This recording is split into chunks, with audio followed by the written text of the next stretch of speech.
Hingga hampir sepekan pasca bencana banjir bandang dan tanah longsor, warga di Aceh Tamiang, Aceh tak kunjung menerima bantuan. Mereka mengeluhkan sulitnya mendapatkan makanan, air bersih, dan tempat tinggal yang hanyut diterjang bencana. Bahkan pakaian yang dikenakan pun hanya yang tersisa di badan. Barang-barang semua sudah habis, bahkan baju saja kami tidak punya. Banyak yang kelaparan. Anak-anak di sini butuh makan, obat-obatan, tempat juga tidak ada, Pak. Udah hanyut semua. Kami butuh tenda, Pak. Kami butuh bantuannya. Belum dapat bantuan apapun. Kami mau konsumsi air banjir itu.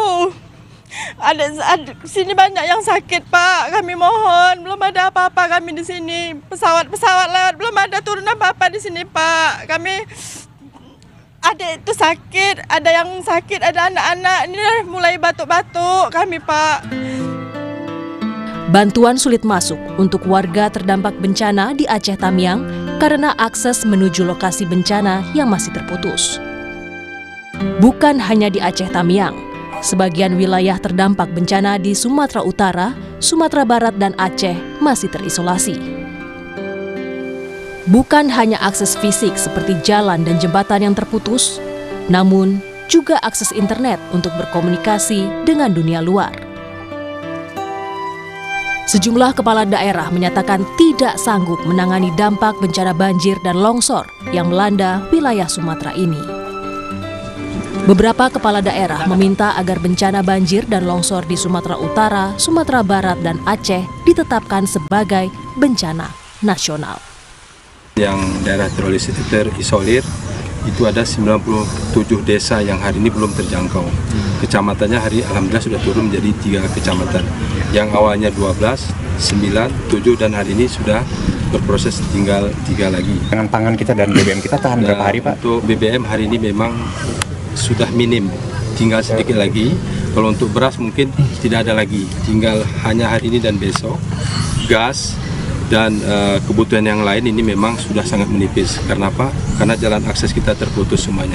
Bupati itu kita tanda tangani, ada bagian yang tidak mampu kita tangani dan harus dibantu oleh provinsi dan juga harus ditangani oleh pusat. Pengertian surat itu seperti itu, sehingga nanti ada kolaborasi bahwa bencana ini menjadi bencana nasional. Sudah 3 hari yang lalu menandatangani surat tidak sanggup dari segi anggaran menangani banjir ini, Bu. Saya sudah sudah tanda tangani.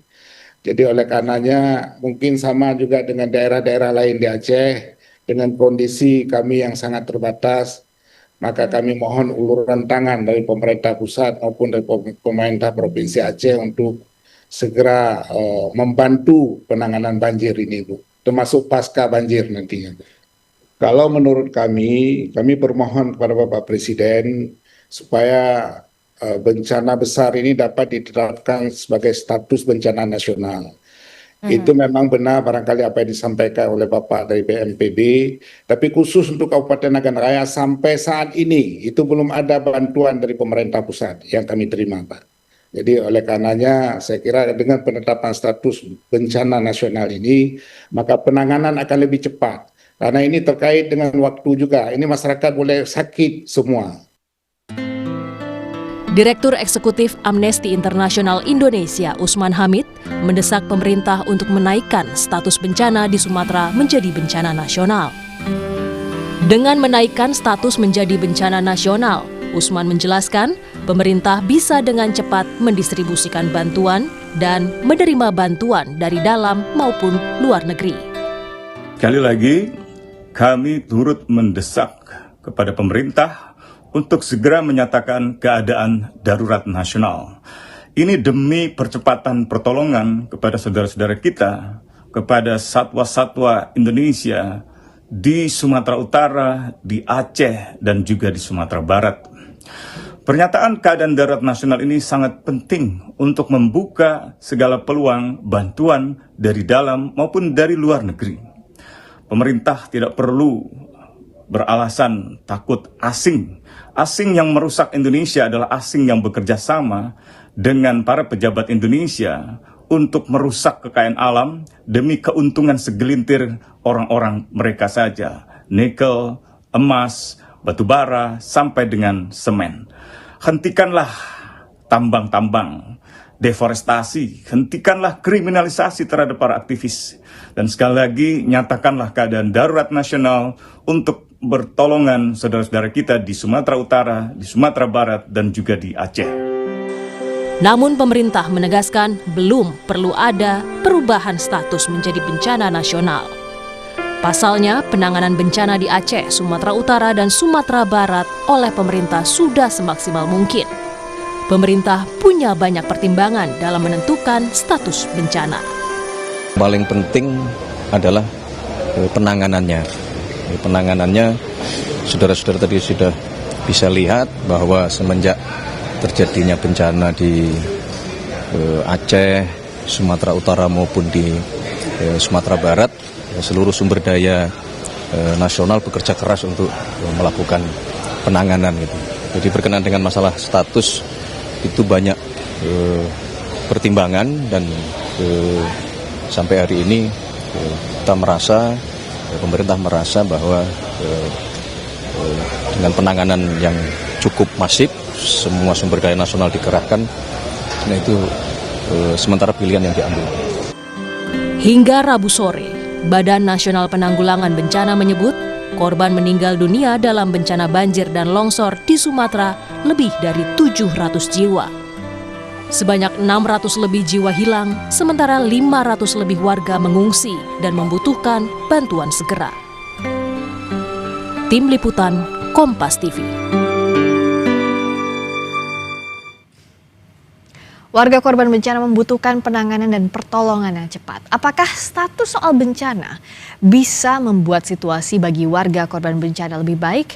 Kita akan tanya kepada sejumlah narasumber yang hadir. Ada tenaga ahli kantor staf Presiden Ilham Malik, juga media manager Amnesty International Indonesia Hairil Halim. Selamat malam Mas Hairil. Selamat malam Mbak Priska. Mas Ilham. Selamat malam. Mas Ilham, mengerahkan segala unsur secara nasional, tapi statusnya bukan bencana nasional. Kenapa? Ya, karena seperti disampaikan oleh Pak Mensesnek tadi, yang paling penting itu adalah langkah untuk mengatasinya secara nasional. Bukan statusnya, tetapi langkah-langkah yang dilakukan oleh pemerintah itu bersifat skala nasional untuk menyelesaikan masalah yang ada di sana. Jadi kita memang mencatat bahwa pada hari ini sudah ada 770 jiwa ya menjadi korban meninggal. Kemudian ada 463-an yang menghilang, luka ada 2.600-an, tetapi pemerintah sangat meyakini bahwa semua ini masih bisa ditangani oleh pemerintah Indonesia sendiri. Bahwa ada desakan dari berbagai pihak untuk menjadikan ini sebagai bencana nasional, tentu pemerintah menganggap ini sebagai sebuah apresiasi yang inisiasi atau juga masukan dari berbagai pihak ya. Dan ini menjadi bahan pertimbangan pemerintah juga, bahwa sampai hari ini keputusan itu belum diambil untuk menjadi bencana nasional. Hal itu tentu juga menjadi sebuah pertimbangan pemerintah, bahwa sampai pada hari ini pemerintah Indonesia masih tetap bisa mengatasi masalah yang ada di sana. Begitu Mbak. Jadi dalam kondisi sekarang kan kepala daerah itu ada beberapa kepala daerah bilang bahwa sudah tidak sanggup untuk menanggulangi ini, minta bantuan dari pemerintah pusat. Yang saat ini jadi concern pemerintah pusat, apakah mencegah agar ada bantuan pihak asing misalnya, karena menganggap pemerintah Indonesia masih sanggup sejauh ini? Penegasan yang tadi, Mas Ilham. Konsepnya bukan menolak bantuan asing, tetapi memang kapasitas kita masih mampu untuk mengatasi masalah ini. Bahwa ada beberapa kabupaten, kota, atau beberapa kabupaten ya, ada 3 ya, menyatakan bahwa tidak sanggup, itu sudah dikonfirmasi oleh Pak Tito bahwa yang dinyatakan tidak sanggup itu adalah masalah pembiayaannya. Maka pemerintah akan bantu pembiayaannya. Kalau mereka misalnya mengeluhkan keterbatasan di logistik tertentu, maka pemerintah juga akan memberikannya. Jadi mereka bukan lumpuh. Jadi pemerintah daerah bukan lumpuh, tetapi mereka mampu mengatasinya, tetapi ada beberapa keterbatasan. Nah, keterbatasan itulah yang kemudian pemerintah masuk ke dalamnya untuk membantu pemerintah daerah setempat untuk mengatasi. Jadi seluruh instrumen pemerintah pada hari ini masih bisa mengatasi hal tersebut. Mulai dari pemerintah di level kecamatan, kabupaten, kemudian di level provinsi masih mampu mengatasi hal itu. Dan sampai hari ini masih berproses. Pemerintah, seluruh aparat kita, pemerintah daerah, pemerintah pusat, kemudian TNI, Polri, bergerak mengatasi hal tersebut. Jadi sampai hari ini tidak ada kelumpuhan pemerintah untuk mengatasi hal tersebut. Dan Presiden telah mengatakan bahwa ini bisa diatasi oleh pemerintah dan lakukan. Jadi seluruh sumber daya manusia yang kita miliki, seluruh sumber daya apapun yang kita miliki, itu yang dikerahkan untuk mengatasi masalah. Nah, memang ada beberapa hal yang masih luput. Bahwa informasi ada yang luput bantuan, informasi itulah yang kemudian digunakan oleh aparat kita untuk menjangkau daerah itu. Karena bagaimanapun sistem komunikasi yang sangat terbatas tentu membutuhkan bantuan dari berbagai pihak untuk menginformasikannya sehingga apa yang dilakukan aparat kita dan petugas kita di lapangan itu tepat sasaran sesuai dengan kebutuhan yang ada. Oke, Gitu Mbak Priska. Saya menangkap tadi dari Mas Ilham. Jadi pembiayaan ada yang tidak mampu dibantu oleh pemerintah pusat. Sumber daya dikirim oleh pemerintah pusat. Dengan seperti ini tapi tanpa status bencana nasional, saya mau tanya ke Mas Hairil, sudah cukup atau tidak? Ya tentu sangat jelas tidak cukup karena pihak-pihak yang berada di lapangan sendiri, kita lihat contohnya ada 3 bupati mengatakan mereka tidak mampu. Ini ibaratnya seseorang yang tertimpa tangga terus meminta tolong kepada orang di depannya mengatakan kamu masih sanggup kok, padahal dia sendiri udah nggak bisa nahan. Jadi yang kami khawatirkan seperti itu. Meskipun disupport tadi dari pemerintah pusat itu tidak cukup juga. Iya, itu pernyataan dari bupati tersebut adalah sebenarnya data dari lapangan yang harus dipertimbangkan secara matang oleh pemerintah bahwa ini benar-benar harus kita tingkatkan pada menjadi status darurat nasional. Kenapa darurat nasional? Agar ada status hukum dari tindakan yang akan dilakukan pemerintah, dalam hal ini pemerintah pusat. Ketika kita melihat beberapa frase yang digunakan pemerintah ini sudah mirip dengan bencana nasional. Ini seperti mengatakan bahwa mirip Kompas TV tapi bukan Kompas TV, tapi kan tidak sama, iya kan? Kami khawatir frasa-frasa yang digunakan pemerintah ini nantinya membuat proses penanggulangan bencana tidak sustainable di lapangan karena tidak ada dasar hukumnya. Kita pastikan sustain. Ketika kita tidak menutup bahwa ketika dia menjadi sebuah bencana nasional maka kemudian baru semuanya bergerak, kan tidak begitu. Justru di situ Mas Ilham. Presiden sudah mengatakan bahwa seluruh apapun yang dimiliki oleh negara kita, pemerintah kita akan digerakkan ke sana dan sudah bergerak ke sana. Jadi tidak menunggu dia menjadi bencana nasional dulu baru dia bergerak. Saya tangkap itu dulu.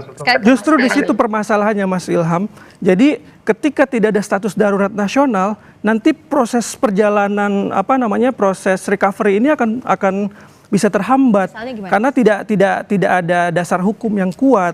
Seumpama mungkin ketika pemerintah sekarang mengatakan bahwa ini mirip penanganan bencana nasional, mungkin hari ini bisa cepat, tapi besok bisa melambat.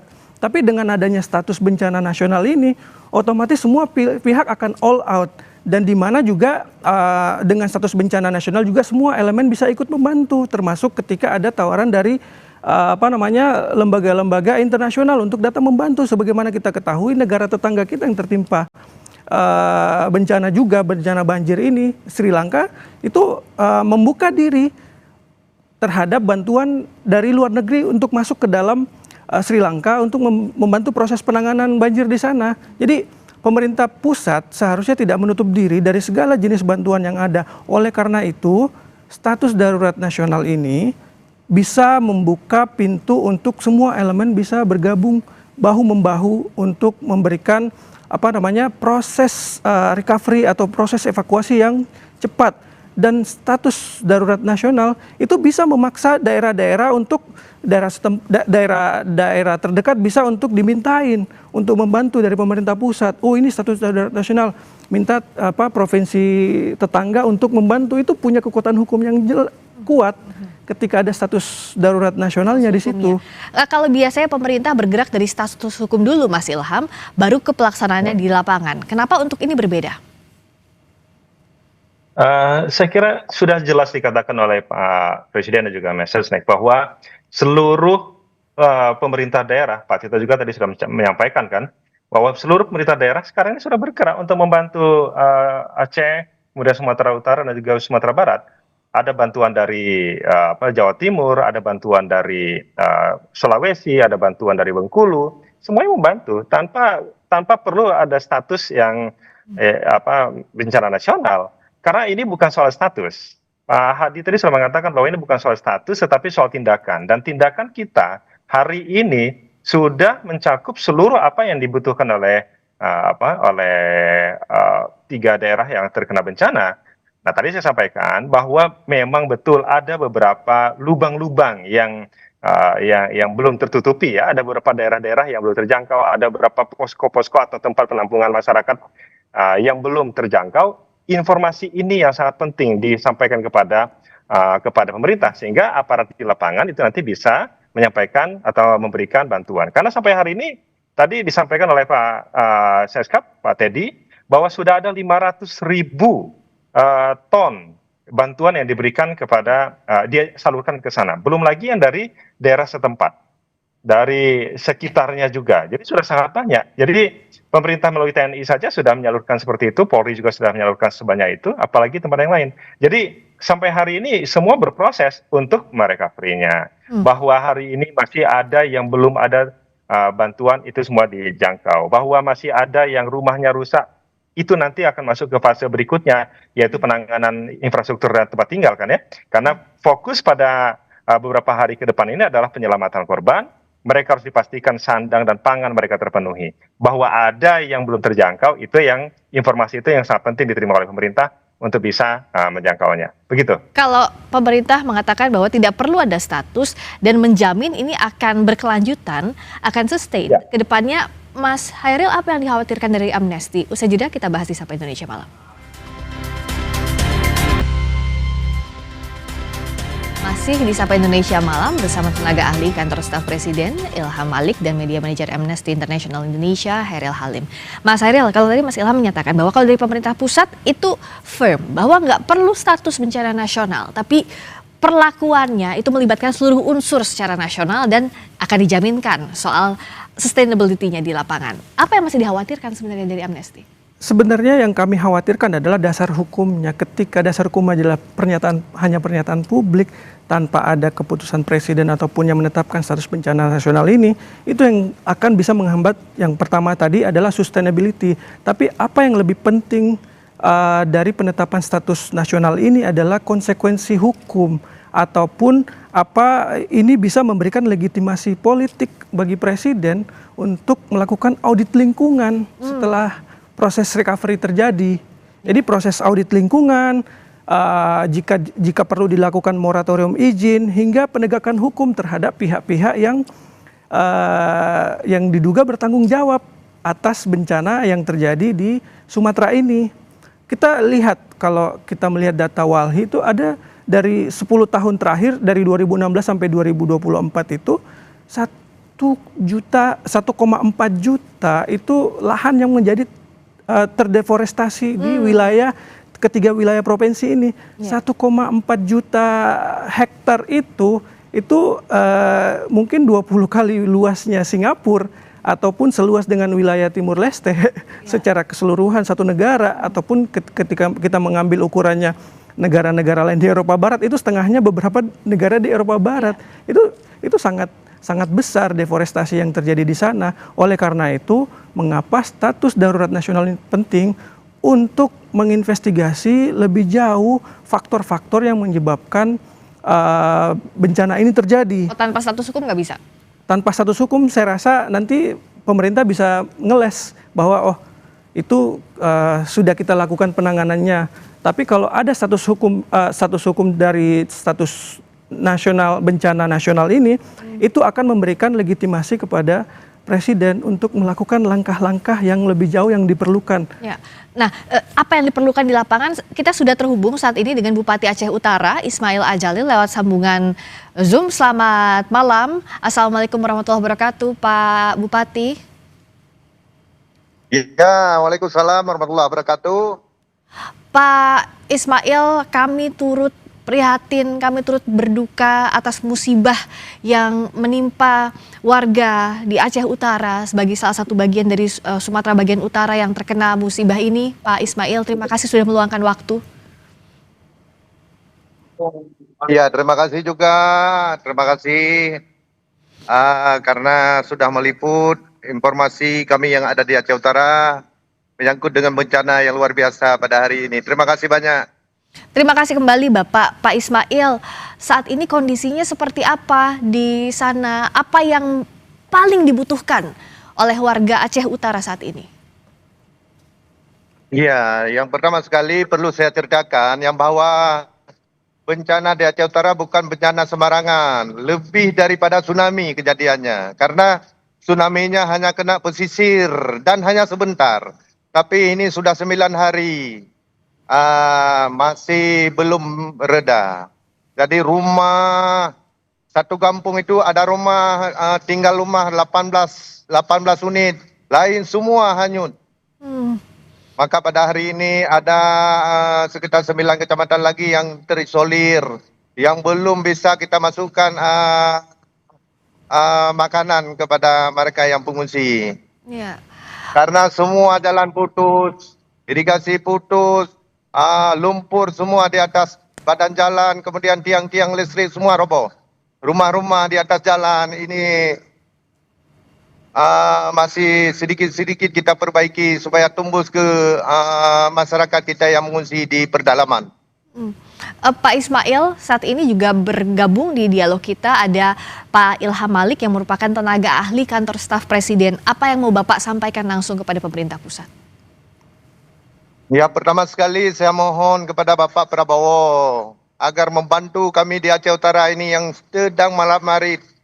Karena kami di kabupaten ini tidak sanggup lagi menangani banjir yang bencana yang luar biasa ini. Mohon perhatiannya Bapak Presiden untuk menangani persoalan yang ada di Aceh Utara. Saat ini sudah ada bantuan yang masuk, Bapak? Apa yang sudah ada? Yang sudah ada hanya yang ada di kabupaten. Yang di pusat belum ada. Kemarin saya minta itu pesawat dari BNPB. Sampai sekarang belum datang. Untuk kita transfer makanan kepada pengungsi-pengungsi yang di tengah-tengah hutan, yang terjebak di tengah-tengah hutan. Tapi sampai hari ini belum ada bantuan dari pemerintah pusat terhadap Kabupaten Aceh Utara. Bapak yang berada di tengah hutan itu, mereka bertahan dengan apa? Informasi yang Bapak dapat, makan apa? Minumnya bagaimana? Itulah yang menjadi masalah. Ini kami lagi tempuh ini jalur-jalur hutan ini supaya dapat ini masyarakat kita. Ya. Maka dalam hal tersebut saya sudah memohon beberapa kali, tapi tidak ada yang mensikapi ini persoalan yang ada di Aceh Utara, bencana yang luar biasa ini. Saya langsung tanyakan ke Pak Ilham, silakan ada tanggapan. Bupati Aceh Utara meminta bantuan ke pemerintah pusat. Mungkin Bapak bisa jadi penyambung untuk membantu di sana. Baik, terima kasih. Assalamualaikum, Bang Ismail. Insya Allah nanti apa yang tadi terkait dengan kendala yang ada di Aceh Utara, nanti akan kita sampaikan ke BNPB supaya nanti bisa diatasi segera. Tetapi tentu ini menjadi sebuah keprihatinan kita semua. Bantuan sudah ada tetapi tidak cukup, dan ini akan menjadi perhatian dari BNPB untuk mendrop bantuan sesuai dengan apa yang dibutuhkan oleh masyarakat di sana. Memang tantangannya sekarang ini dari seluruh wilayah yang ada di Aceh, Sumatera Utara dan juga Sumatera Barat, yaitu sebaran bencananya yang sangat luar biasa, dan mudah-mudahan ini menjadi perhatian kita bersama, cara penanganannya dan teknis penanganannya yang nanti akan dirumuskan dan dilaksanakan oleh teman-teman di satuan untuk mengatasi masalah ini. Pak Ismail, Pak Ismail, nanti informasi yang Bang sampaikan tadi akan kami sampaikan kepada Presiden. Baik, terima kasih. Ya. Silakan Pak Ismail. Terima kasih, Bang. Ya, yang pertama sekali saya ingin menyampaikan, saya sampaikan mohon dibantu Aceh Utara ini Bapak Presiden. Karena ini kami tidak sanggup, karena kerusakan jalan, kerusakan irigasi ini, kemudian menyangkut dengan bahan pokok masyarakat ini, kami tidak sanggup, maka kami minta bantu kepada Bapak Presiden. Tolonglah kami Pak Presiden. Baik Bang, akan kami sampaikan nanti Bang. Ya, jadi. Iya, terima kasih. Semoga segera ditangani dengan baik. Pak Ismail saat ini berada di mana Pak tepatnya? Ini, ya saya barusan ini di lapangan, ini lagi kasih bantuan masa panik kepada masyarakat yang lagi mengungsi, begitu. Itu di mana Pak masyarakat yang mengungsi yang Bapak kunjungi saat ini? Musibah di Aceh Utara ini dari 27 kecamatan, cuma yang tidak terendam habis cuma 2 kecamatan, yang lain rata semua. maka saya bilang lebih daripada tsunami yang terjadi di tahun 2006 kemarin. Untuk warga yang di pengungsian tentu butuh banyak bantuan. Saya akan tanyakan lebih banyak lagi. Kita akan jeda dulu sejenak, Pak Ismail, Pak Ilham juga Mas Hairil. Kami akan segera kembali di Sapa Indonesia Malam.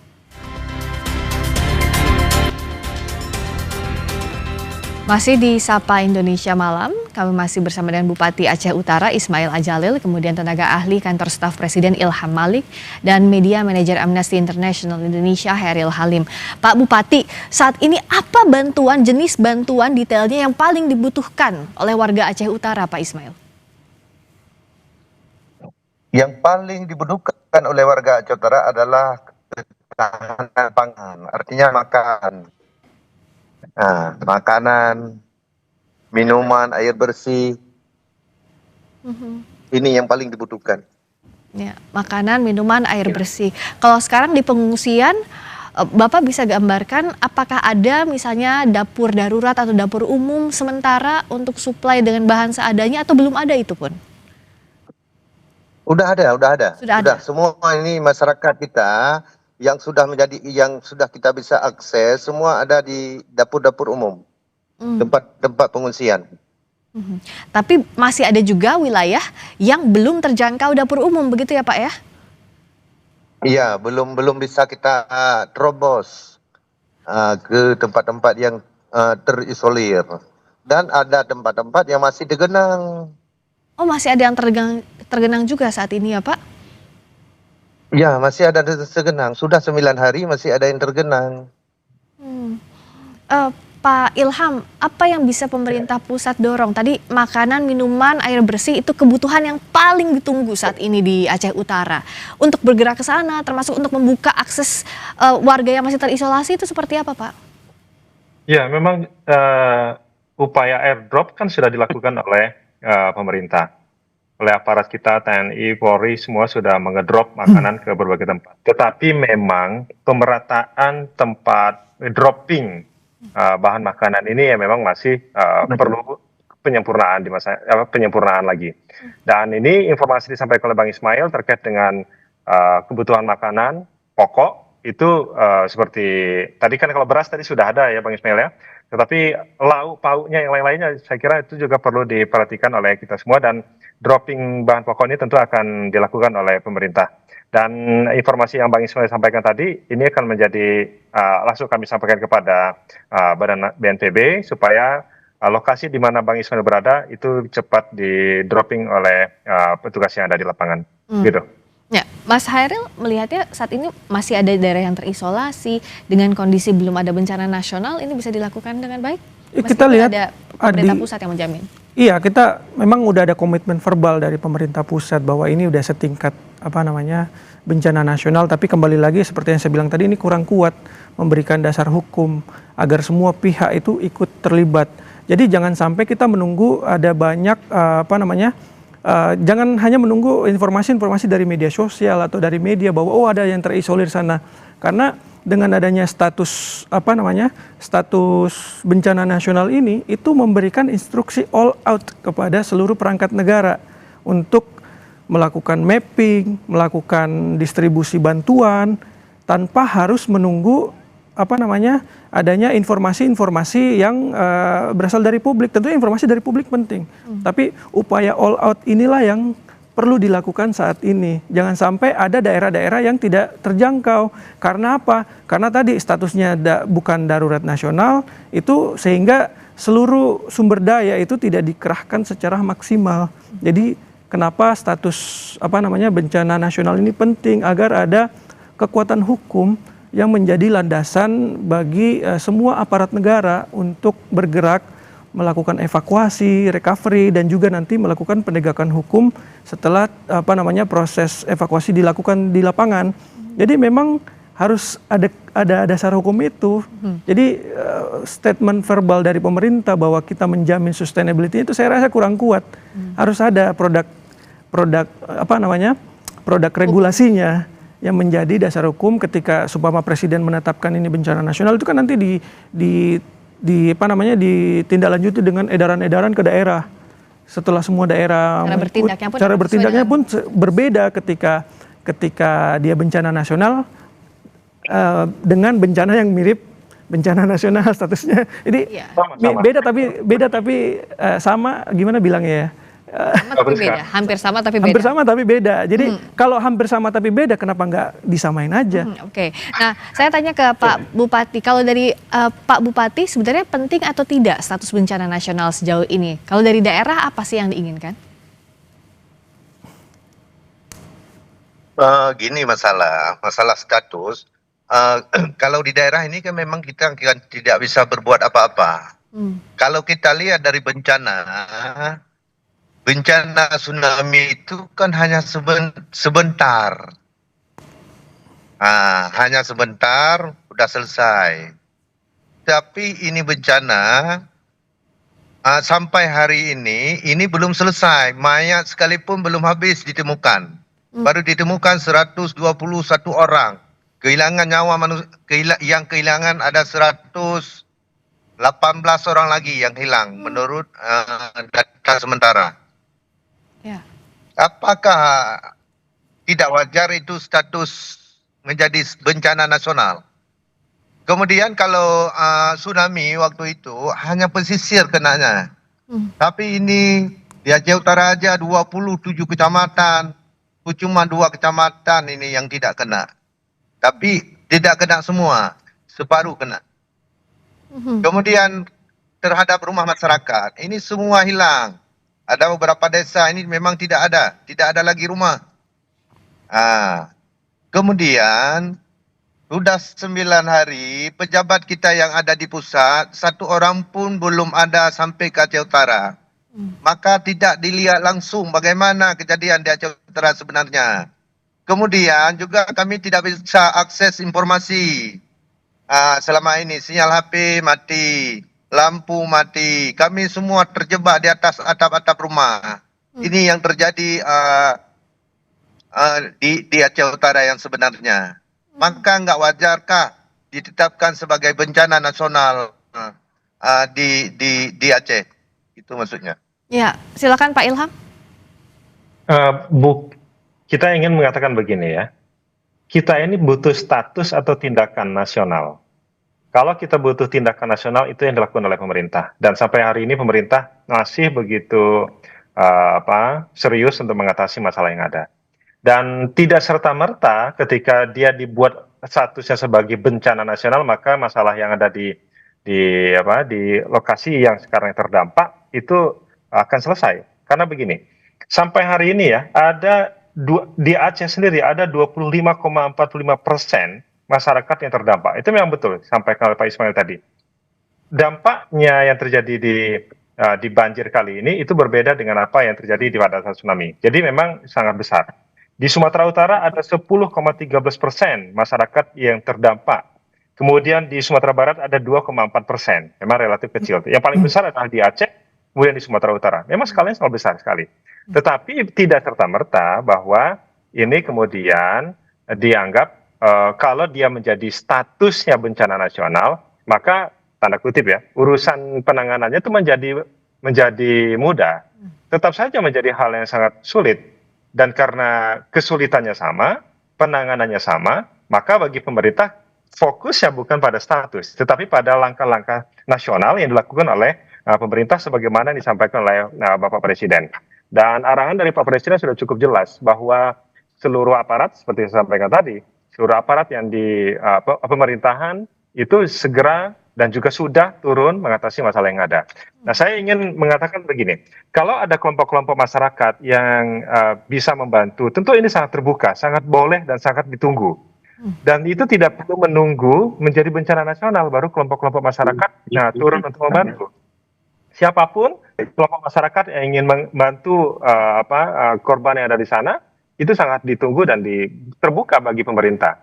Dan ini kita tidak perlu sekali lagi meng-highlight soal bencana nasional, karena yang sangat penting adalah langkah-langkah ini kita kerjakan bersama, gotong royong untuk mengatasi masalah yang ada di Sumatera. Dan ini saya kira dengan sumber daya yang kita miliki, kita sangat bisa untuk melakukannya.